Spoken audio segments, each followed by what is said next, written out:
Kitabu cha Zaburi sura ya 10 mstari wa 10 na kuanzia mstari wa 9 hata wa 10. Huotea faragani kama simba pangoni, huotea amkamate mtu mnyonge, naam, humkamata mtu mnyonge akimkokota wavuni mwake. Hujikunyata na kuinama, watu duni huanguka kwa nguvu zake. Bwana Yesu asifiwe. Mungu anajaribu kuonyesha juu ya adui ambapo amemweka shetani kwa jinsi ya mwonekano wa simba. Kwa nini amemweka? Kwa sababu simba ana kawaida ya kutafuta mawindo, na katika hali yake ya kutafuta mawindo hutafuta aliye mnyonge ambaye anajua kabisa atampata. Lakini si tu aliye mnyonge ambaye yuko duni, lakini anaangalia mtu ambaye shetani hau anatafuta uduni wako, anakuwa anatafuta mtu ambaye yuko katika namna ambavyo ni duni machoni pako. Lakini hakuna mtu duni katika ulimwengu, isipokuwa ni mifumo ya ulimwengu inakufanya ujione duni. Na hiyo sasa ndio mbinu ambayo shetani anaitumia. Anakutengeneza kwanza ujione dhaifu, usijione katika ile picha na sura ambayo anakuona Mungu kwamba wewe ni shujaa, kwamba Mungu amewekeza uwekezaji wake ndani yako, na kwamba anategemea kutokea kwako upate kuzaa, upate kumzalia matunda. Usijione katika taswira hiyo, ujione katika uduni ambao kwa namna ya uduni wako unakuwa umemfungulia mlango, kwamba unakuwa umejiona kana kwamba hauna msaada, kwamba unakuwa umejitenga, umejikatia tamaa. So shetani anatumia huo muda ambao wewe hauna imani, kwa maana Biblia inasema hivi, tunalindwa na Mungu na tunapata msaada wa Mungu. Lakini kwa njia ipi? Ni imani.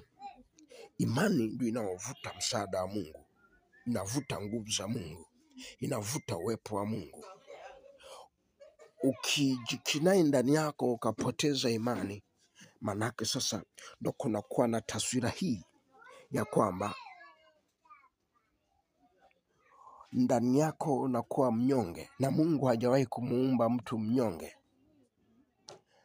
Anamkamata mtu mnyonge kwa sababu ndani yake ameuondoa ule utukufu wa Mungu, lakini ndani yake ana kitu cha Mungu. Sasa shetani hawi anataka ule unyonge wako, anatafuta kile usichokijua kinachokupa nguvu ndani yako, kinachoweza kubadilisha dunia na kuishangaza dunia. Anakukamata na kukuweka katika wavu wake, akutumie yeye kwa maslahi yake. Orabasako bashanda tandara bakora basaka. Mstari wa 10 nasema hivi, hujikunyata na kuinama, watu duni huanguka kwa nguvu zake. Kwa hiyo nguvu za shetani zinakukamata hapo mithili ya wavu unavyomnasa samaki, na anakuficha mahali ambapo unainama, unazidi kujikatia tamaa kabisa. Nami nataka kukutangazia saa hii katika jina Yesu kwamba msaada wa Mungu upo kwa damu ya Yesu Kristo wa Nazareti. Tumaini ndani yako lipate kurejeshwa tena, lipate kurejeshwa tena kwa damu ya Yesu Kristo na kwa kazi ya msalaba. Damu ya Yesu itangaze thamani yako ndani ya nafsi yako. Nafsi yako iliyoinama ipokee nguvu kwa kazi ya msalaba, kwa maana yeye alifanyika duni ili wewe upokee nguvu zake. Yumkini umejaa dhambi, umejaa kujihukumu. Naomba toba kwa ajili ya kinachosababisha ujione duni, kwa ajili ya kumbukumbu ya dhambi. Lakini Biblia inasema kwamba pale msalabani tunapokea msamaha wa dhambi zote, naye anafuta dhambi zetu, hazitakumbukwa tena. Mungu, msamehe mtu huyu kwa ajili ya dhambi alizonazo, kwa ajili ya kumbukumbu ya dhambi ambazo ameshindwa kujisamehe ndani yake. Mungu, naomba toba kwa ajili yake, kwa niaba yake naomba toba, naomba toba, naomba toba, naomba toba.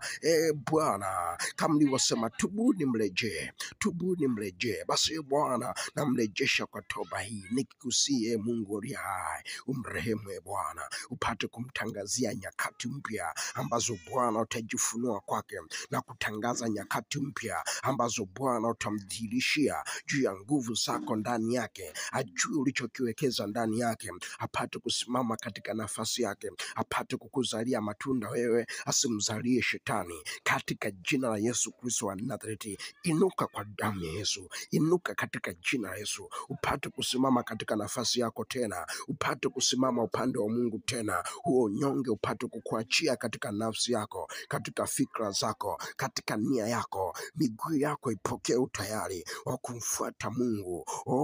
Anayekuita, anayetaka urejee, anayetaka ukae mbele zake, katika jina la Yesu Kristo, pokea roho ya kishujaa katika roho wa Mungu, katika jina la Yesu Kristo wa Nazareti. Kila nguvu za yule mwovu, ule wavu wa uovu upate kuvunjika, upate kukatika, upate kuchanika, upate kukuachia katika jina Yesu, na uteketeza kwa moto, kwa moto, moto upite, uteketeze hizo nyavu za uovu zilizopata kukukamata na kukuinamisha nafsi yako ipate kuokolewa katika mashimo uliofungiwa katika magereza kipepo, katika jina la Yesu Kristo. Toka katika magereza, toka katika hizo nyavu, toka katika mapango, uinuke tena, ukasimame mbele za Mungu tena, katika jina la Yesu Kristo wa Nazareti. Uwe hai katika jina la Yesu Kristo wa Nazareti.